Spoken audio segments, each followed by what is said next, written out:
Assalamualaikum warahmatullahi wabarakatuh. Berjumpa kembali dengan catatan Syafiq Hasim. Mengapa sebagian umat Islam atau elit Islam selalu merasa tidak nyaman ketika ada umat beragama lain yang mendapat perlakuan baik dari umat Islam, sebagaimana yang dialami oleh biksu Buddha yang beristirahat di sebuah masjid di daerah Temanggung? Atau mengapa selalu saja ada komentar negatif ketika sebuah gereja membuka halamannya untuk dijadikan ruang ibadah salat Id?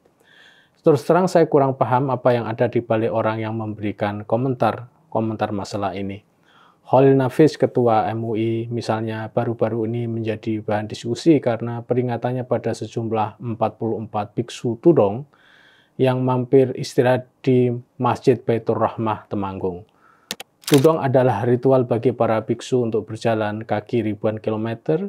Ini salah satu bentuk ibadah kaum mereka. Menariknya, masjid yang dihampiri oleh biksu ini menyambutnya dengan ramah dan baik. Dari laporan mereka di media sosial, pengurus Masjid Baitur Rahmah ini memberikan kesempatan para biksu ini untuk beristirahat dan juga memberikan jamuan yang tidak basa-basi. Para biksu diberi minuman dan sekedar makanan kecil serta istirahat di serambi masjid. Namun hal ini mengundang komentar dari Khalil Nafis, pengurus MUI Pusat. Khalil tidak merasa senang melihat kedua umat beragama ini rukun dan saling membantu, namun malah melemparkan kritik pada para biksu tudong ini.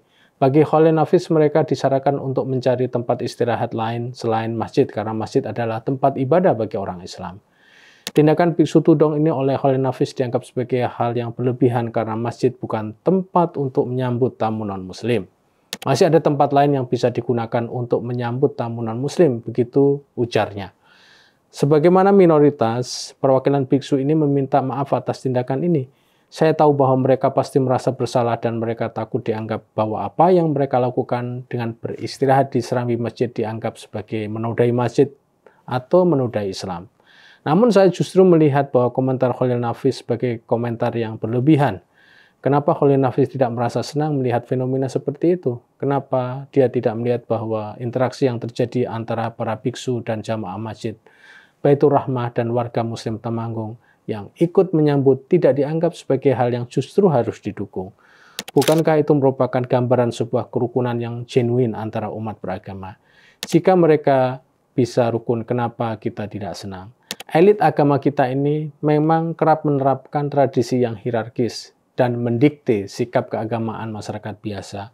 Perilaku masyarakat bawah sering mereka anggap sebagai hal yang tidak benar dan bahkan terkadang dianggap deviance, meskipun masyarakat tidak melakukan kesalahan.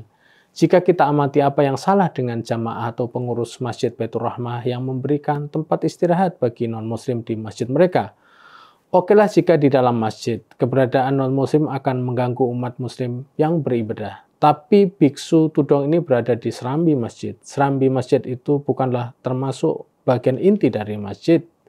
Lalu apa yang keliru dari mereka yang memberikan tempat istirahat? Peristiwa seperti ini terus terjadi dan lebih banyak pemicunya karena wacana elit agama yang seringkali tidak bijak dalam menyikapi persoalan kehidupan antar agama. Saya tidak tahu persis mengapa elit agama, pemberi fatwa, seringkali mengeluarkan wacana keagamaan yang didasarkan pada perspektif dan pandangan mereka sendiri daripada pandangan umatnya. Padahal umat beragama seringkali memiliki pandangan yang berbeda dengan elit dan pemimpin agama mereka. Justru umat beragama terkadang memiliki pengetahuan yang lebih bijak karena pengalaman yang mereka dapatkan dari interaksi mereka sehari-hari dengan saudara, sahabat, dan teman mereka yang berbeda agama. Banyak sekali umat beragama yang secara organik sangat mengkonsolidasi kekuatan mereka untuk hidup saling membantu, harmonis, toleran, tanpa diarahkan dan ditunjukkan oleh pemimpin dan elit agama mereka. Dalam konteks masyarakat dan jemaah Masjid Baitur Rahmah ini jelas kekuatan dan kerelaan tulus mereka untuk menerima teman non-muslim mereka. Justru dari apa yang dilakukan oleh jemaah Masjid Baitur Rahmah dan masyarakat Temanggung, elit dan pemimpin agama itu bisa menjadikannya cermin dan pelajaran bahwa mereka ternyata umat beragama bisa menjalin hubungan yang harmonis dan rukun satu sama lainnya. Karenanya menurut saya, sangat tidak elegan jika ada elit agama yang memberikan pernyataan yang meresahkan atas keadaan rukun tersebut. Mereka tidak rukun disuruh rukun, namun mereka bisa rukun dan saling bantu atas dasar pengetahuan dan pengalaman mereka, tapi malah diperingatkan oleh elit agama mereka sebagai hal yang kurang elok. Hal yang menurut saya agak mengejutkan lagi dari cara pandang elit agama adalah keputusan Ijtima Ulama MUI di Bangka Belitung baru-baru ini yang mengatakan pengucapan salam dengan cara menyertakan salam berbagai agama bukan merupakan implementasi dari toleransi dan atau moderasi beragama yang dibenarkan. Menurut MUI, pengucapan salam itu bersifat ibadah, karenanya harus berdasarkan syariah, karena tidak bisa dicampur aduk dengan agama lain. Fatwa ini nampaknya ditujukan pada para pejabat negara yang ketika berpidato membuka salam dari 4 atau 5 agama. Jelas ini merupakan tradisi yang baik.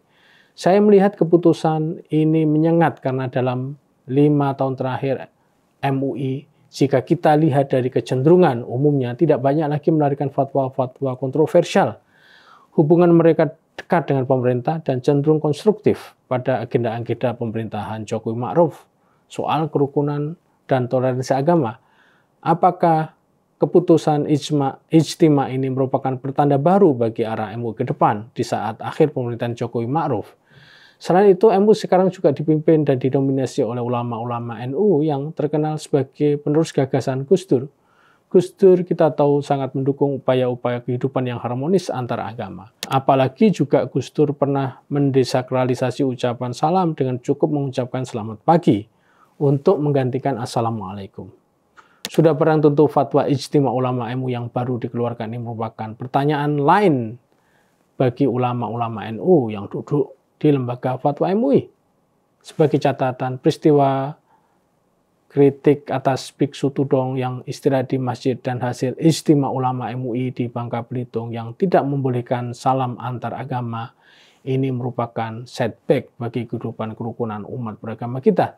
Namun sekali lagi, jika kalangan umat beragama akar rumput tetap melakukan kebaikan yang mereka yakini, maka himbauan elit agama dan fatwa sebagai hal yang tidak akan dijalankan oleh mereka. Demikian, wassalamualaikum warahmatullahi wabarakatuh.